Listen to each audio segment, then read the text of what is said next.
What's up, YouTube? Timmers here. Now, Netflix had some pretty good, TV content this past year. So, I'm of course going to be doing my top 10 favorite Netflix series of 2024. Whether they're returning, some new shows, not a lot of return. I think it was a little weak for Netflix this year, but I think that because of the strikes and everything. I feel like Netflix is going to have a stronger 2025, which I'll talk about in a separate video. But here are my top 10 favorite Netflix series of 2024.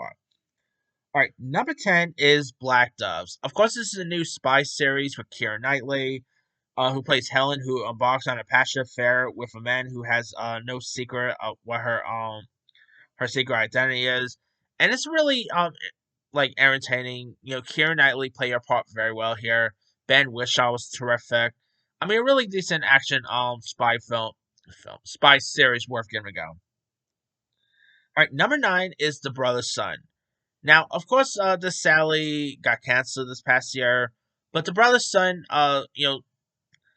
pretty much where like the head of Taiwanese tried is shot by this assassin, and his eldest son, Charles' son, heads to LA to protect his mother and brother, who's been sheltered from the truth of his family until now.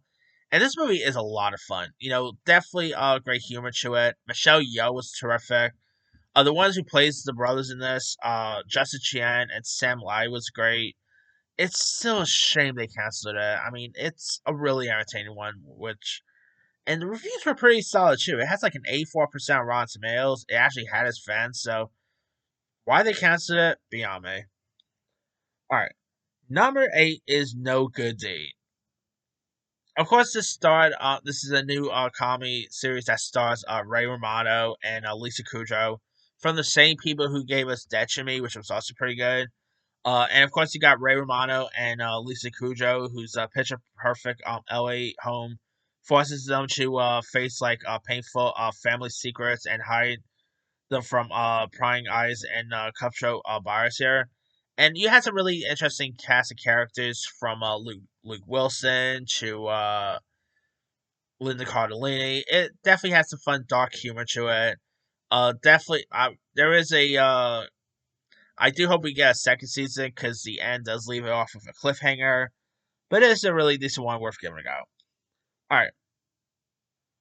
Number 7 is Nobody Wants Us. Now, of course, this is the new rom com starring Kristen Bell, Adam Brody, who, of course, actually got Golden Globe nominations for this.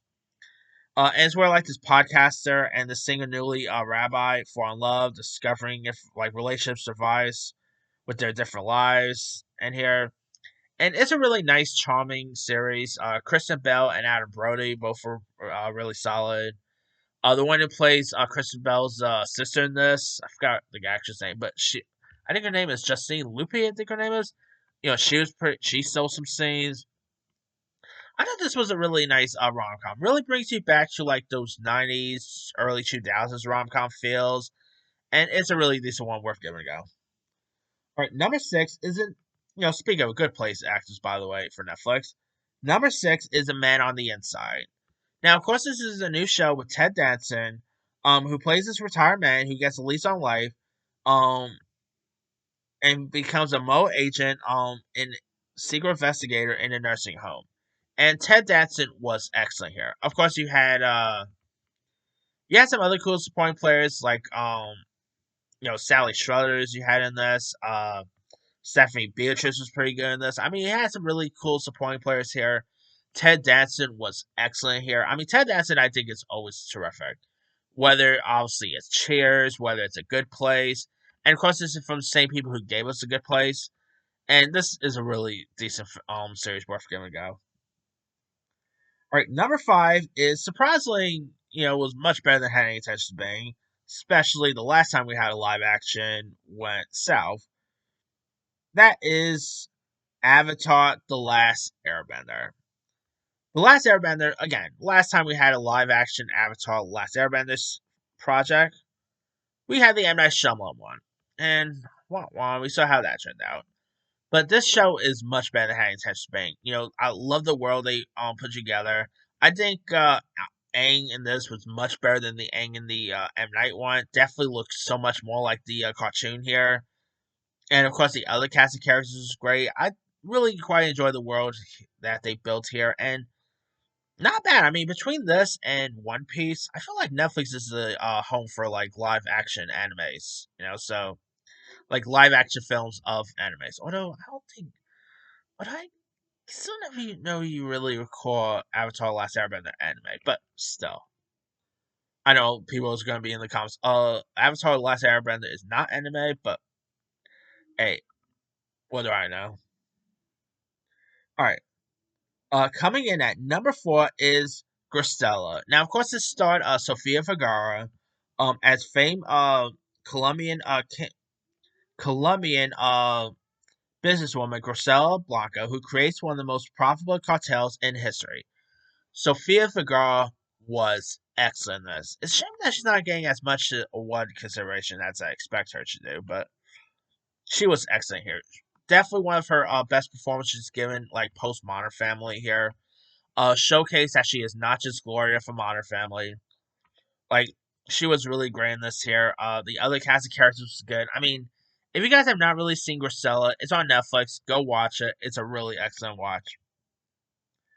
All right, number 3 is Cobra Kai, season 6, part 1 and 2. Now, of course, part 3 comes out next year, but I thought part 1 and 2 was really great. Like second half was probably a better fight than whatever Netflix had with Mike Tyson and Jake Paul.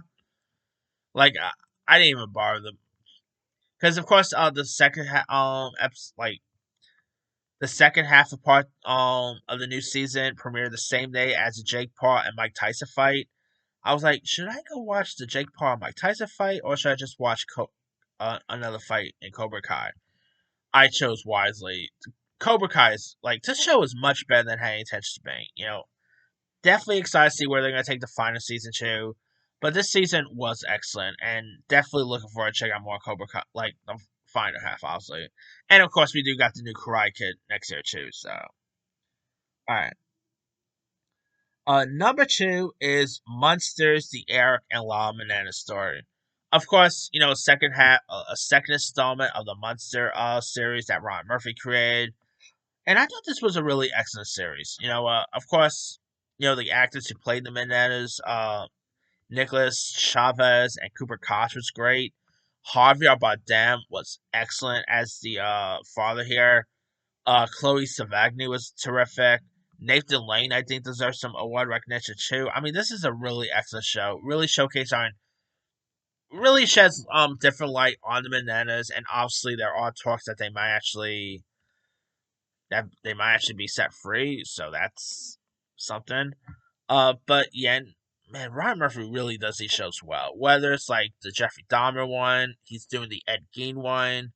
American Sports Story was good too. I mean, he knows how to tell these stories really well, and yeah, this was definitely another good one. And my number one favorite Netflix series of the year is Baby Reindeer. Now, this show came out of nowhere. I didn't really knew much about the show beforehand, but it kept getting so much buzz. So I was like, okay, I'll see what's up with Baby Reindeer. Does it have reindeers? I don't know, but it was really great. Like the actress who plays the lead girl here, Jessica Gunning. Obviously, she just won an Emmy and of course the show did won tons of Emmys. And who knows if it's gonna get much Golden Globe recognition now with the Penguin nominated, but Baby Reindeer is still excellent. Of course, you got Richard Gadd, who also co-created the show too, where he plays a comedian who shows one act of kindness to this woman, and it sparks a obsession with dreams to wreck both their lives. And that woman was insane. I'm like the stuff that she did in this is insane to believe this is even based on a true story, but yeah, it is. I mean, of course, the other cast of characters was great too. But Gunning, I thought was excellent. Richard Gadd, I want to see him in more stuff. I mean, if you guys have not really watched Baby Reindeer, go watch it. It's a really excellent show, worth giving a go. But that's pretty much it there. Here is my quick rundown.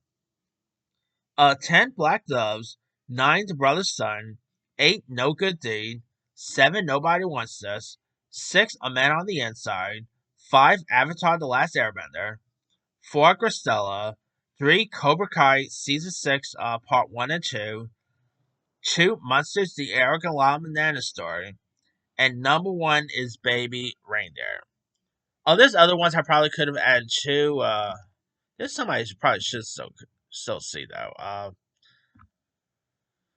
Let's see the new season of Girls Five Eva, which sadly is the final season, was pretty decent. Eric was pretty good. Umbrella Academy, the final season could have been better. Chaos was pretty decent. The Perfect Couple was just okay. Didn't do anything much for there. Lots of really interesting stuff that came out. Not as much as didn't really watch as much this year. I feel like Netflix is gonna have a better year in 2025, in my opinion. Because they got the returns of Stranger Things. They got the return of obviously You is coming back. They got some new stuff coming out that looks and sounds interesting. But that I'll be talking about in a separate video. So, like, I think probably in 2025 I'll post a video talk about the Netflix releases of the year. But let me let you guys. What are some of your favorite Netflix series of? Oh, and not to mention, Three Body Problems is a good one too. The Gentleman, some good stuff. Anyway, let me let you guys. What were some of your favorite Netflix series of the year? Drop comments below. Don't forget to like, subscribe, hit that bell for notification. This is him.